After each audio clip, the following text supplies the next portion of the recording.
Lagi niyang paulit-ulit na sinasabi, gada tumatakbo siya ng pagkasenador, nakasuporta siya sa magiging plano para sa equality, sa anti-discrimination.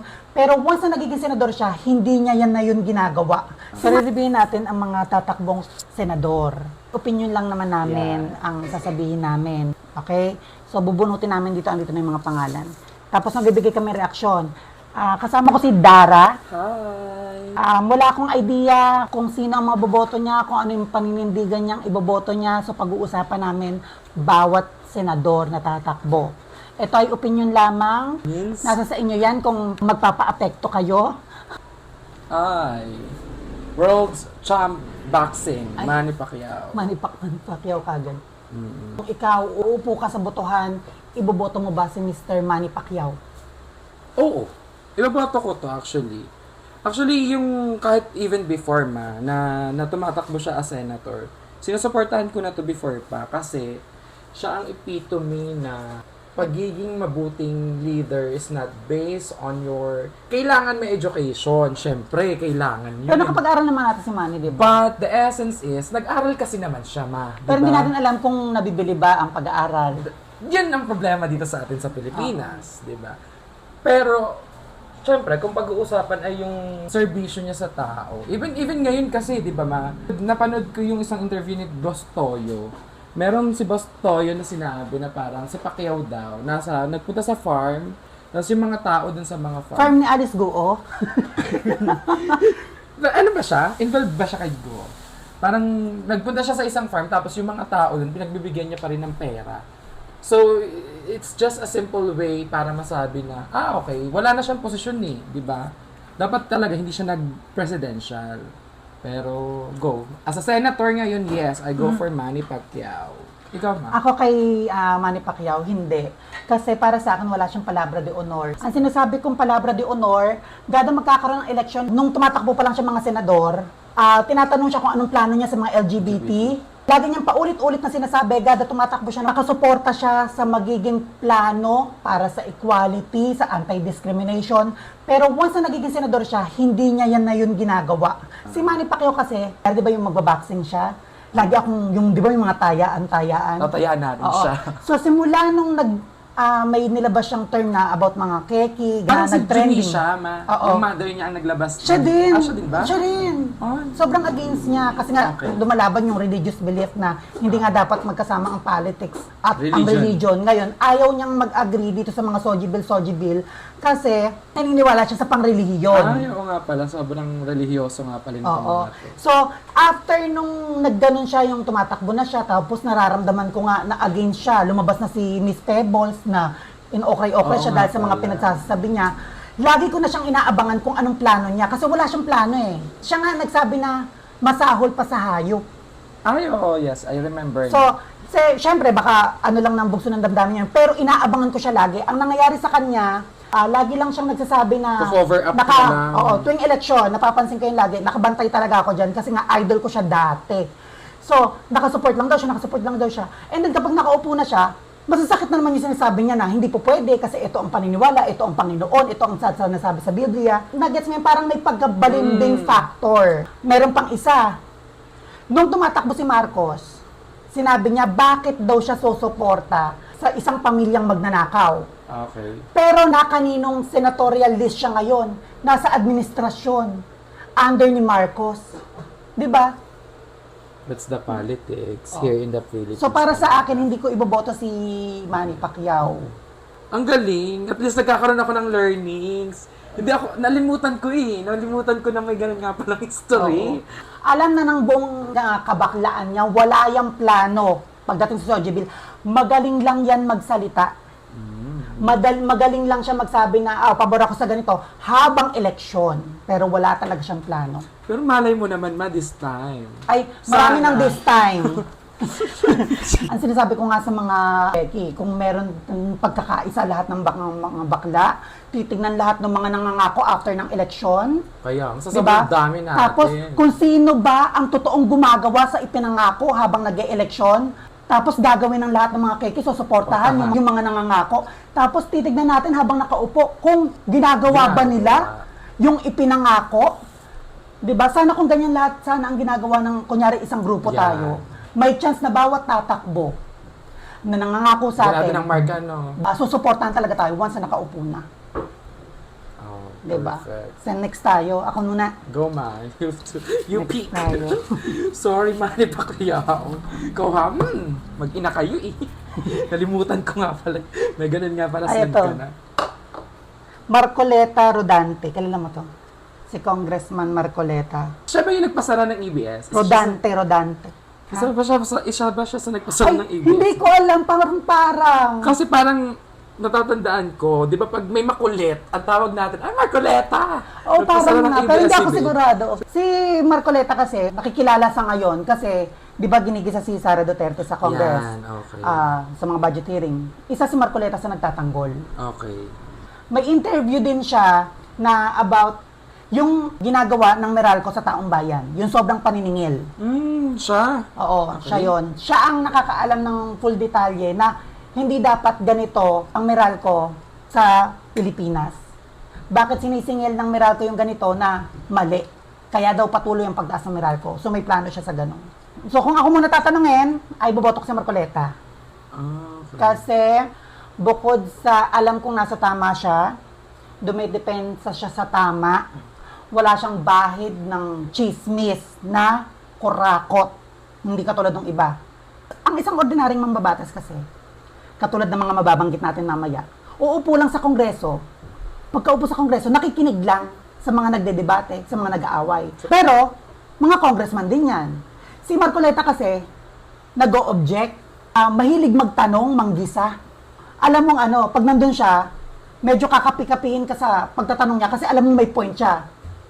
Ako, so far, kasi yung credentials niya, di ba? ABS-CBN, Meralco, isa siya sa mga opponent talagang nagpano, nag-deny ng franchise. Kasi nakitaan niya siguro ng mga mali, kaya dininay niya. Pero, bias ako sa ABS-CBN. So, pero sa credentials niya, dati siya, isa siyang graduate ng Hindi ko nag-attorney siya. Doktor siya Doktor. Oo, tapos iglesia lang ni Cristo pa siya. Tiwalag siya. Tiwalag siya. Kasi ganito sa Iglesia ni Cristo, bawal tumakbo sa kahit sa pinakamababang pamamahala, ultimo barangay kapitan ang isang Iglesia ni Cristo.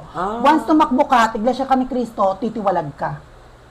Siya ay House Deputy Speaker. Okay naman, panood ko yung hearing kay Sara Duterte. Nito lang nakaraan. Tapos kung paano siya mag-speech kay Sara. Hindi siya yung tipong dahil nakaasa siya sa pamilyang Duterte. Nag-speak siya for Sara, not because it is Sara herself. Nag-speak siya accordingly dun sa kung ano yung alam niya. Parang in a way, Tsaka nakikita yung sincerity, pag Yun nagsasalita siya, walang halong palabok. Yun yung ganap niya sa akin nung napanood ko yun. Sabi ko, hindi niya pinagtatanggol si Sara. Di ba ang misconception natin? Pinagtatanggol kasi Duterte si Sara eh. Pero sa akin, hindi niya pinagtatanggol si Sara. Sinasabi niya lang yung alam niya. Parang ito yung may isa pa ring speaker na makakasuntukan niya yata yun. Parang kasi sila yung nagkakita. Parang inano siya, parang Oo. ginanon siya, na pinapatigil siya sa pagkasalita. Oo. So, hindi ko pa sure kung iboboto ko siya. Pero kung hindi siya nag-ano sa ABS, siguro iboboto ko siya. So, ngayon, hindi ko pa laman. Unsure ka. Next, So, ikaw ako na ulit. Ano yung kilala ko talaga, no? Pag mga artista, kilala mo. Yes, syempre. Si Dick Gordon. Si Dick Gordon ay under siya ni Lenny last election. Hindi ko tanda eh. Lenny, kay Lenny. Kasi siya yung nagpapababadak kay Chris Aquino sa stage na parang gusto nilang tanggalin yung dilaw, gawin nilang pink. Si Dick Gordon, ang alam ko dyan kay Dick Gordon, nagkaroon siya ng issue lang about plaka. Kung hindi ako nagkakamali, plaka ng mga motor.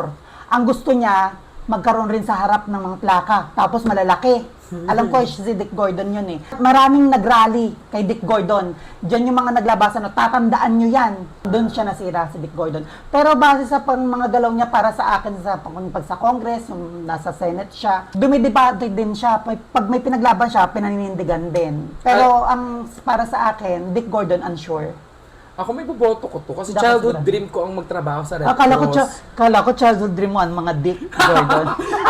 Di ba, last year nga, nakakatawa, presidential election pala, pag ipapakilala na to, ilabas si Dick. Yun siya, si Dick Gordon. Pero, kidding aside, childhood dream ko magtrabaho sa Red Cross. Siya ang head ng Philippine Ano Red din Cross. Red Actually, siya. Nag-research Siya ka, no? Yes. ang bilis ng Please mag-research, ah. Hindi kasi, Okay, hindi kilala ko ko alam. to eh. I mean, naaalala ko siya nung presidential election, gawa nga ng, sabi ko na kay Lenny to. Isa to sa mga binoto ko. Nalaman, ngayon ko lang na-recall, siya nga yung sa Red Cross. Tapos, as you said, nakuda talaga din to, ma. Oo. Pag sa, sa Senate. Kaso nga lang, meron nga lang tayo katulad nga nung sa plaka. Ano yun? Hindi ka namin maintindihan hindi masyadong doon. pinag-iisipan. Yun. Which is understandable. People talagang mga ganun. Oo. Ikaw naman. So, ano ka? Yes? Yes, ako kay Dick. Ilabas si Dick. Ilabas ang Dick. Sana yung medyo ano. Yung mainit, papainit na usap. Eto maganda. Sino yan? Willie Revillame, nag-file na ng COC. Totoo ba? Ano na siya? Nag-file ng COC candidate ng senatorial. Kanina siyang party list, ma? Kanina siya naka-under? Hindi ko alam kung kay Duterte.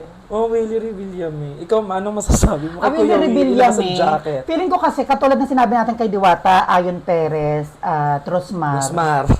Si Willie Revillame, alam na naman lahat na maraming pera.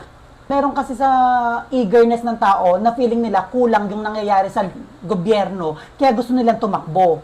Pero kagaya nga ng sinabi ko sa tatlong yan, dapat nag-aaral muna. Nagkakaroon, nagsisiksik ng kaalaman. Kahit gaano kakayaman na tao at nasa Senate ka, pag pinagtulong-tulungan ka niyan, hindi mo ba depensahan yung gusto Gigisa mong ka pagbabago, lang. mawawalan silbi yung boto sa ng tao.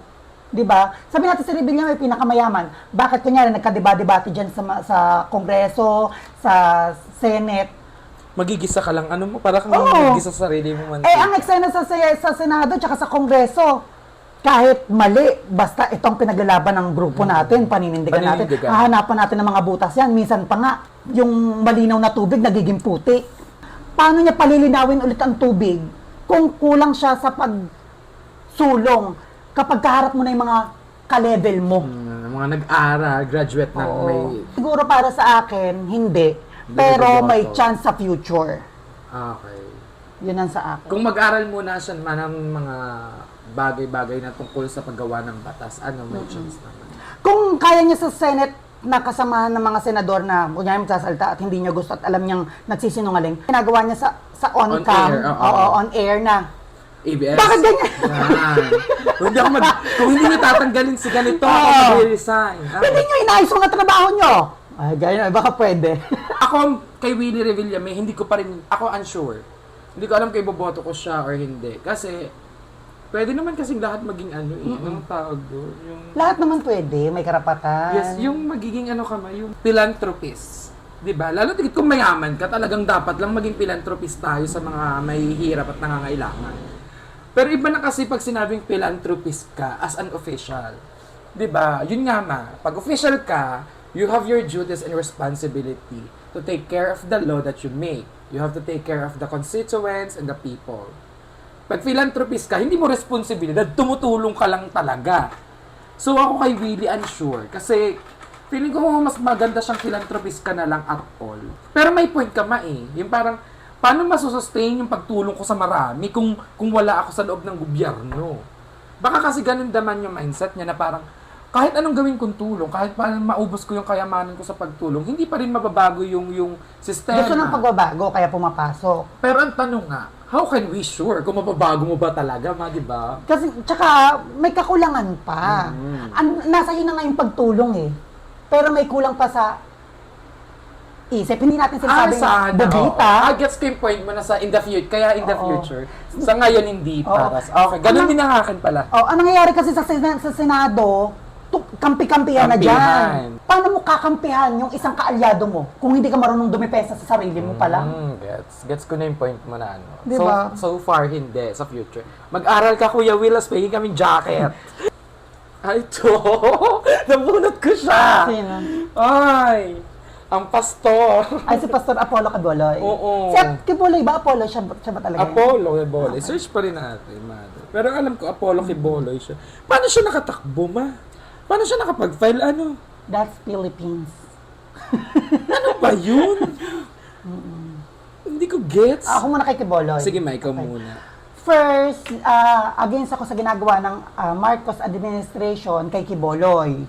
So, yung ginagawa nila kay Quiboloy, sobrang against ako. Kasi sigurado ako sa umpisa pa lang na kina-question nila yung mga si Quiboloy kasi kapartido ni Duterte. Ang gusto nila, sisiraan nila si Quiboloy para mapilayan din si Duterte, hindi makalaban. So ako kasi, pro-Duterte ako dahil sa nakikita ko, nararamdaman ko na sila yung tama.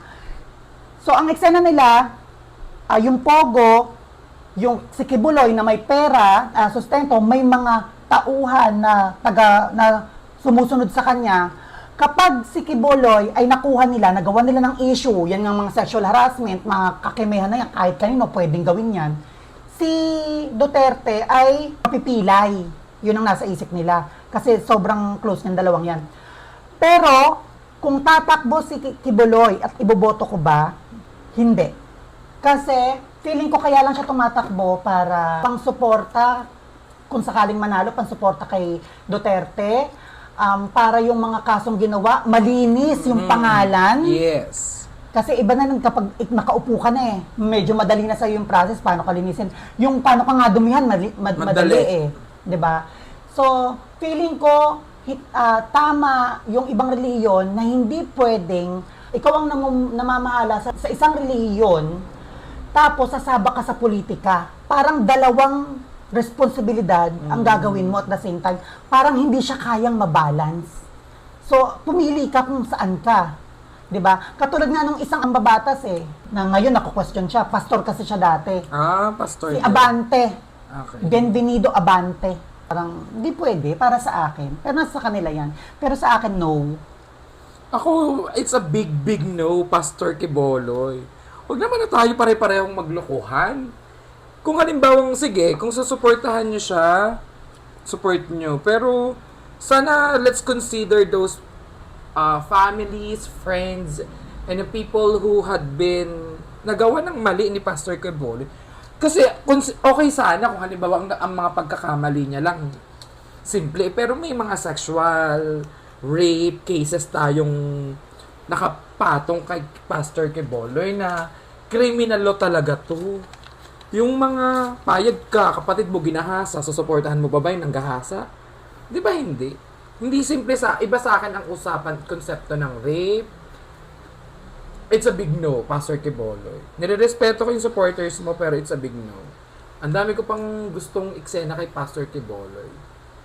Kasi, sayang, Kingdom of God ba pangalan ng ano nila? KOJC ata. Imagine pati yung people mo, naniniwala, sumasampalataya sa'yo. Parang harap-harapan mo silang niloloko. Na to the nearest fact na may mga ganun kang ganap. Sana mapatunayan. Hindi pa naman tapos ang proseso ng kaso na nakabanban kay Quiboloy. Pero ako para sa akin, kasi magkaiba kaming side. Wala kaming script. Wala. Bago No kami script. umarap. So, hindi ko alam kung ano yung kanya, ano yung sa akin. Ako kasi, for me, naniniwala ako na walang kasalanan si Quiboloy. Kaya sa kanya pinapatong yan, ganyan ang batas sa Pilipinas. Kapag may kalaban ka, lalagyan mo ng kaso. Sino ba ang nagbibigay sa kanya ng kaso? Hindi ba ang Marcos administration? Ibig sabihin, yun yung pwede nilang ipambato para lumubog si Quiboloy. So, medyo hindi ako naniniwala. Hindi ako naniniwala sa mga ibinabato sa kanya. Pero still, para sa akin, kung tatakbo siyang senador, hindi ko siya iboboto. Kasi nga, kailangan isa lang ang responsibilidad mo. Hindi mo siya pwedeng pinagsasama. ang ganda ng chika. Yan. Ito, Binay, Abigail, anak ni Binay. Binay, Iba pa Abigail. si Nancy. Iba si Nancy, ang alam ko nakaupo siya ngayon as senator. Senator. Ngayon, si Abigail Binay, kapatid. Oo. Oo.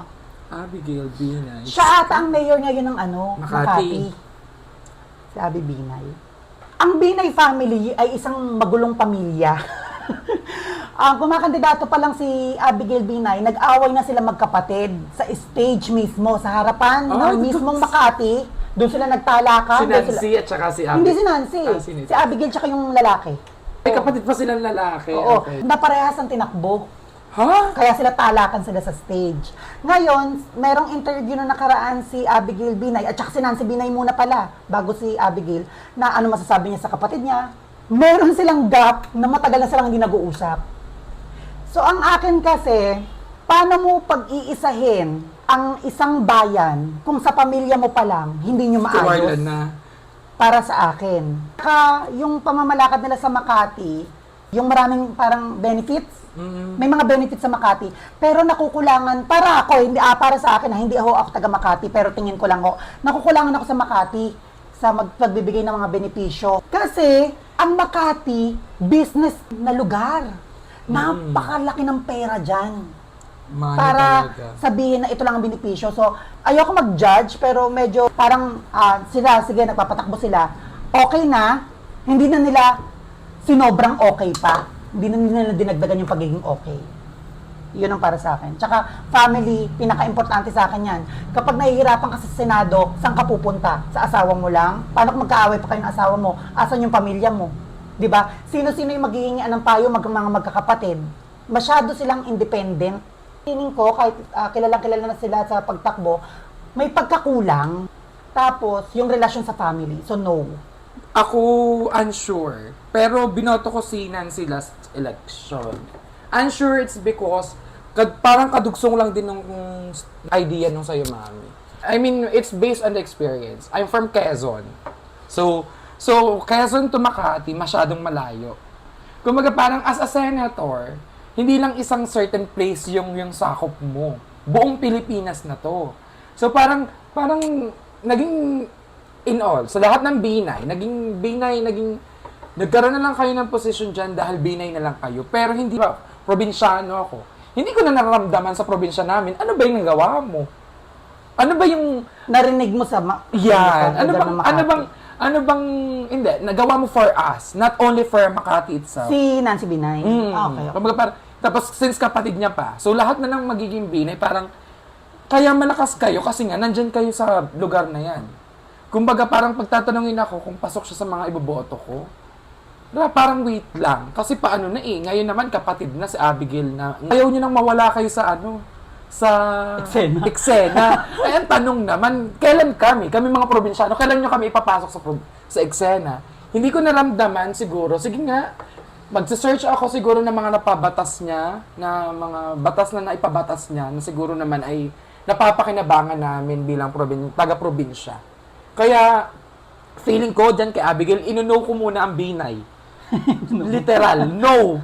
Kasi, from Jejomar Binay sa tatay nila, tapos kay Junjun, tapos kay Nancy, tapos yung bunso si parang bunso ito si Abigail Ano na te? Susunod na yung mga asawa na ng mga yan, ang patatakbuhin. Huwag nang ganun. Sana, binigyan na ng chance nagkaroon na kayo ng chance na mapunta dyan.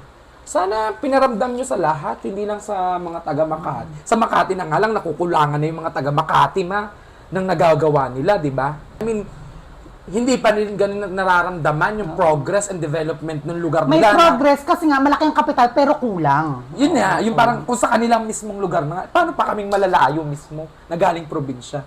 Tama na, Nancy. I mean, Abigail. Binoto ko si Nancy Binay last election Kaya ngayon, no Binay muna tayo. Ikaw naman.